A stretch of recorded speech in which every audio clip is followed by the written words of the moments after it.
নমস্কার বন্ধুরা, কেমন আছেন সবাই? গতকাল ইন্ডিয়া ভার্সেস শ্রীলঙ্কা ম্যাচটা দেখেছেন?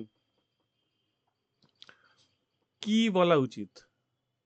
মানে এখানে ইন্ডিয়া টিম খারাপ খেলে বা শ্রীলঙ্কা টিম দুর্দান্ত খেলে, এসব বলার কোনো জায়গা নেই কিন্তু। ব্যাপারটা হলো যে এগুলো শ্রীলঙ্কা ইন্ডিয়া গেছে, সবই কি ইন্ডিয়া জিতে চলে আসবে?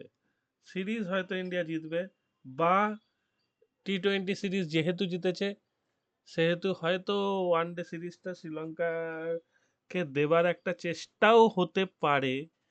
দেখুন, এগুলো তো কিছু হয় না সমস্যা র্যাঙ্কিংয়ে। ইন্ডিয়ার র্যাঙ্কিংয়ে কোনো সমস্যা নেই, আর তাছাড়া ওয়ানডেতে এরম কোনো ব্যাপার নেই যে র্যাঙ্কিং অনুযায়ী ওয়ার্ল্ড কাপে চান্স পাবে বা পাবে না। ইন্ডিয়া পরের ওয়ার্ল্ড কাপে চান্স পাবেই, হয় এক নয় দুয়ে থাকবে। প্রচণ্ড খারাপ অবস্থা হলে তিনে যেতে পারে। ইন্ডিয়ার যা ক্রিকেটের ধারা, তাতে করে ইন্ডিয়া দু একটা ম্যাচ যদি লুজ খেলেও, আমি বলছি না ইচ্ছা করে হেরেছে বা আমার কাছে কোনো ফিক্সিং এর মানে প্রমাণ আছে, এরম কিছু নয় কিন্তু। এগুলো খেলা দেখে মোটামুটি একটা আন্দাজ করে, যেটুকু আমার ক্রিকেটের বুদ্ধি সেটুকু থেকে বুঝছি। যারা দেখেছেন তারা আমার সঙ্গে একমত হতেই পারেন যে এটা থেকে সবাই জানে এটা একটা দু দেশের মধ্যে খেলা, এখানে কোনো টুর্নামেন্ট চলছে না। সুতরাং একটা ম্যাচ লুজ খেলা বা শ্রীলঙ্কা যেটা থার্ড টি-20 ইজি জিতে যেতে পারতো, সেখান থেকে টাই করা, টাই হলে যে ব্যাপারটা হয় আগের দিনও বলছিলাম, যে টাই হলে কিন্তু এক্সচেঞ্জে যারা খেলে তাদের কোনো প্রফিট হয় না। সারাদিন খেললেন এক্সচেঞ্জে, ধরুন একটা 50 ওভার ম্যাচ, মানে 7 ঘন্টা প্লাস আধ ঘন্টা এক্সট্রা টাইম, মানে আধ ঘন্টা ইনিংসের ব্রেক, 7.5 থেকে 8 ঘন্টার মতো একটা সারাদিন ব্যয় করলেন এক্সচেঞ্জে। বুদ্ধি করে একবার যে রেট কমছে তাকে রেট লে করে, যে রেট বাড়ছে তাকে খেয়ে, এইরাম করে খেললেন। খেলার পর যখন দিনের শেষে দেখবেন যে খেলাটা টাই হলো, তখন মাথাটা কিরাম গরম হবে, তাই না? এগুলো হচ্ছে খেলার পার্ট, জানেন তো। যেমন এই বিপি ভার্সেস এসবি, এইটায় বিপি ফেভারিট, ঠিক আছে? এটাই বিপি ফেভারিট। এইবার বিপির কত রেট আছে সেটা যদি দেখা যায়, দাঁড়ান, বিপির রেট আমরা এইটাই দেখতে পারি। 1 মিনিট, এখানে একটা দেখার রাস্তা আছে। ওই এক্সচেঞ্জে যারা খেলে, বললাম যে এক্সচেঞ্জে আমি যদি খুলি তাহলে এক্সচেঞ্জের রেট দেখা যাবে।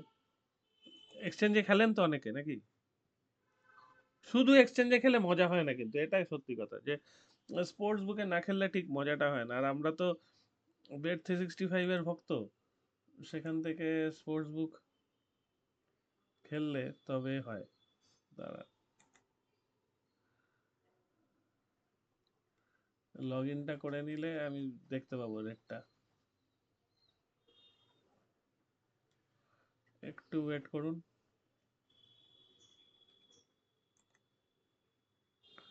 লগ ইন না করলেও রেট দেখা যায় যদিও, কিন্তু লগ ইন করলে যেটা সুবিধা হবে, আমি যদি বেটটা লাগাই আপনাদের দেখিয়ে দিতে পারবো যে কি করা উচিত। এই যে এসে গেছি, একদম 4 ওভার 5 বল, মানে এদের 5 ওভারই ধরে নিন, 5 বল করে ওভার, মানে 25 বলে 23 রান করেছে এরা। এবার এই ম্যাচে ধরুন সাউদার্ন ব্রেভ এক সময় 1.2 বা 1.15-এ নেমে গেল, বা তারও কম নেমে গেল, তখন পারলে সাউদার্ন ব্রেভকে লে করে দিতে পারেন। ঠিক আছে, লে মানে হচ্ছে একে খেয়ে রাখা। আমি বলছি যে, মানে ওই মুহূর্তে দাঁড়িয়ে বলছি যে ব্রিমিংহাম জিতবে, তখন ধরুন ব্রিমিংহামের রেট 5.5 6.5 এরম হয়ে যাবে। একে ধরুন লে করলেন 500 টাকার লে, 500 টাকার লে করলে ধরুন 1.1 যদি হয়, তাহলে 50 টাকা আপনাকে দিতে হবে। এর -50 হবে সাউদার্ন ব্রেভের, আর ব্রিমিংহামের +500 হবে।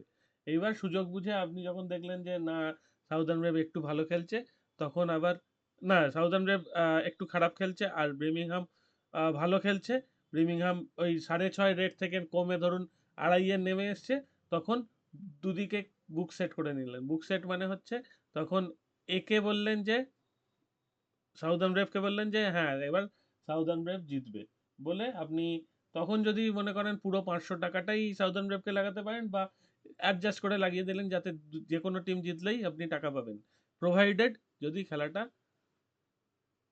টাই না হয়ে যায়। এটাকেই বলে যে এক্সচেঞ্জে খেলা। আর তাছাড়া এক্সচেঞ্জের আর কিছু নেই। তো এই খেলাটা আমার মনে হচ্ছে অনেক ঘোরাঘুরি করবে।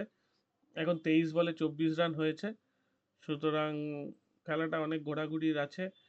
এরপরে এদেরই আছে সন্ধ্যেবেলায় ছেলেদের, এই যে এইটা সাউদার্ন ওয়েভ ছেলেদের আর সাউদার্ন ওয়েভ মেয়েদের। তারপর আবার সন্ধ্যেবেলা ওই সময় মেয়েদের খেলা ট্রেন্ট রকেট, আর রাত্রিরে ট্রেন্ট রকেট ছেলেদের খেলা আছে। তো আমার বেসিক্যালি ইচ্ছে করে কানাডা টি-20 দেখতে, কিন্তু কানাডা টি-20 গতকাল বৃষ্টিতে পুরো ভেস্তে গেছে, খেলাগুলো কিছুই দেখা যায়নি। 100 দেখা যায়, 100টা ভালো হয়, কিন্তু 100-এ সবসময় টাইম হয় না আসলে 100 দেখার। আর শ্রীলঙ্কা ইন্ডিয়া তো ম্যাচটা টাই হলো কেন আমি তো বুঝতে পারছি না যে এটা টাই হলো, তাহলে ইয়ে কেন হলো না, একটা সুপার ওভার তো ওয়ান ডেতেও করা উচিত না, মানে খেলাটার রেজাল্ট করা উচিত অন্তত। টাই হলে কেমন লাগে না? ফুটবল তো নয়, ড্র হয়ে গেল। আর এদিকে গতকাল কোয়ালিফায়ার টুতে টিটি 108 করেছিল, ডিডি 112 রান করে দিয়েছে 1 উইকেটে, তাও আবার 10 ওভার 5 বলে, সুতরাং এখানে কিছু হওয়ার নেই, হয়ওনি। আর আজকে ফুটবলে তেমন কিছু নেই বোধহয়, কিন্তু হয়তো অলিম্পিকে কিছু ম্যাচ আছে। অলিম্পিক তো ওইরকমভাবে কভার করা যায় না, সেই জন্য আর আমি দেখতে পাচ্ছি না। তো যাই হোক, আপনারা এইগুলোই খেলুন, ঠিক আছে?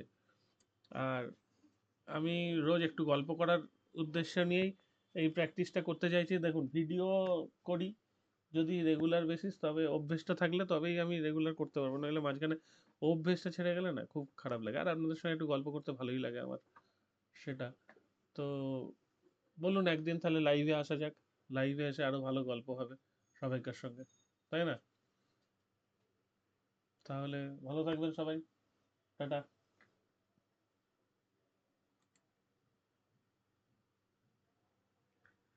ওহো, কি হলো? দাঁড়ান, এখানে কিছু হ্যাং করে গেছে বোধহয়। দেখুন এদের 26 বলে 25 রান, 100 বলে কত রান হবে? 120 রান হবে। এসবি এখানে যদি এক্ষুনি একটা উইকেট পড়ে যায় না, রেটটা আরো কমে যাবে, একদম রেট কমে যাবে।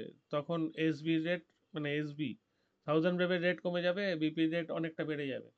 তো তখন সাউদার্ন ব্রেভকে ওয়েট করুন যে, এই দেখো 4 মেরে দিয়েছে, এসবি রেট একটু বেড়েছে, ওয়েট করুন 130, মানে 130 বা 120-র কাছাকাছি নামলে তখন নয় সাউদার্ন ব্রেভকে লে করবেন। তার উপরে লে করে খুব একটা লাভ হবে না, কারণ খেলা ওপর থেকে যদি ঘুরে আপনি কতটাই বা প্রফিট করতে পারবেন, তাই না? সেই জন্য তলায় যাওয়া ভালো।